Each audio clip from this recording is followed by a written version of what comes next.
Welcome Rakib telecom.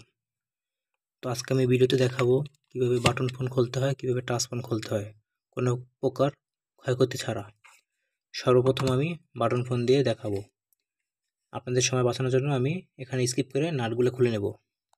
নাটগুলো খুলে নিয়েছি, এখন ফোনটা খুলে নেব সময় বাঁচানোর জন্য। আমি মনে করি কীভাবে খুলি সেটা আপনাকে দেখা উচিত, তাই এই ভিডিওটা স্কিপ করলাম না, তাই এখান থেকে দেখাইলাম। এই দেখেন, এইভাবে খুলবেন। খোলার পর এরকম সর নেবেন, সর নিয়ে এই যে চারিকোনা চারটে লক থাকে, লকগুলো এরকম খুলবেন। এই যে বোর্ডটা এই যে এসে পড়লো, এরকম হাতের ভিতরে এসে পড়লো। এখন দেখাবো কীভাবে টাচফোন খুলতে হয়। এই যে আমাদের সেই কাঙ্ক্ষিত টাচফোন, যেটা বলছিলাম ভিডিওতে, যে বাটন ফোনের টাচফোন কীভাবে দেখাবো। এখন টাচফোনের পালা। ব্যাকপার্ট খুলবেন। আপনাদের সময় বাঁচানোর জন্য নাটগুলো আমি খুলে নেব স্টারের মাধ্যমে।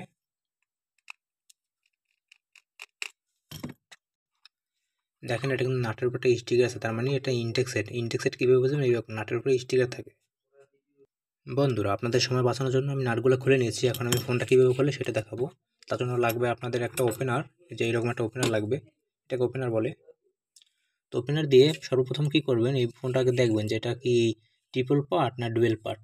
যদি দেখেন যে পিছন সাইডও খোলে, মাঝখানে পার্টও খোলে, সামনের পার্টও খোলে, তো সেক্ষেত্রে ওটাকে ট্রিপল পার্ট বলে। আর যদি ডুয়েল পার্ট হয় সেটা হবে এইরকম, যেকোনো এক পাশ দিয়ে খুলবে। দেখেন, এটা ডুয়েল পার্ট। এইভাবে নখ দিয়ে চারিদিকে খুলবেন, ইজি খুলে যাবে। আর খোলার সময় এই বাটন দুটো যেন আড়ায় না, পাওয়ার আর ভলিউম বাটন, খুবই সাবধানে এগুলা রাখবেন। রাখার জন্য কী করবেন, কস্টিক আছে ব্যান্ডেজ টেপ দিয়ে এরকম এরকম লাগাই রাখবেন, যেন হারায় না, কারণ ওগুলো হারাইলে পরে বানাইতে অনেক কষ্ট হয়। তো এখন দেখাবো এটা কীভাবে ডিসেম্বল করে, খোলে। এটা হচ্ছে টাচের কানেকশন।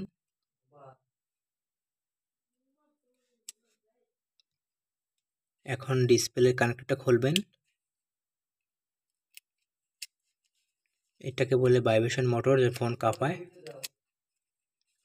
আর টাচের কানেক্টর খুলে নিলাম, ডিসপ্লে এলসিডি কানেক্টর খুলে নিলাম, মোটরের কানেকশনটা খুলে নিলাম, ভাইব্রেশন।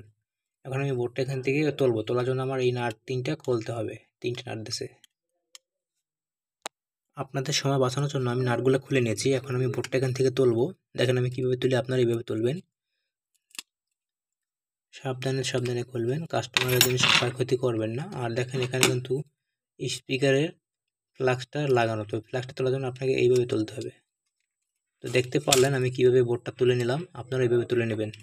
আশা করি ভিডিওটা ভালো লাগছে। যদি ভিডিওটা ভালো লাগে, যদি বিন্দু পরিমাণে ভালো লাগে থাকে, তাহলে একটা সাবস্ক্রাইব করবেন। আর এই ভিডিওতে আমার কী ভুল ছিল সেই বিষয়ে আমাকে কমেন্ট করে জানিয়ে দেবেন, তাহলে আমি পরের ভিডিওতে শুধরানোর চেষ্টা করব। প্লাস আপনার যদি ভিডিওটা ভালো লেগে থাকে তাহলে সাবস্ক্রাইব অবশ্যই করবেন। আর সাবস্ক্রাইব করে বেল আইকন বাটনটা টিপ দিয়ে আমার ভিডিওগুলো আপনার কাছে যাতে পৌঁছায়, তাই ওইটা টিপ দিয়ে অল দিয়ে রাখবেন, তাহলে আপনার কাছে আমার ভিডিওগুলো পৌঁছাবে। আর যদি ভিডিওগুলো ভালো লাগে তাহলে অবশ্যই লাইক করবেন। আর যদি মনে করেন যে ভিডিওতে কোনো ভুল ত্রুটি ছিল, সেটাও কমেন্টে বলবেন, আমি কিছু মনে করব না। পরের ভিডিওতে আসতেছি, আজকের জন্য এখানেই, টাটা।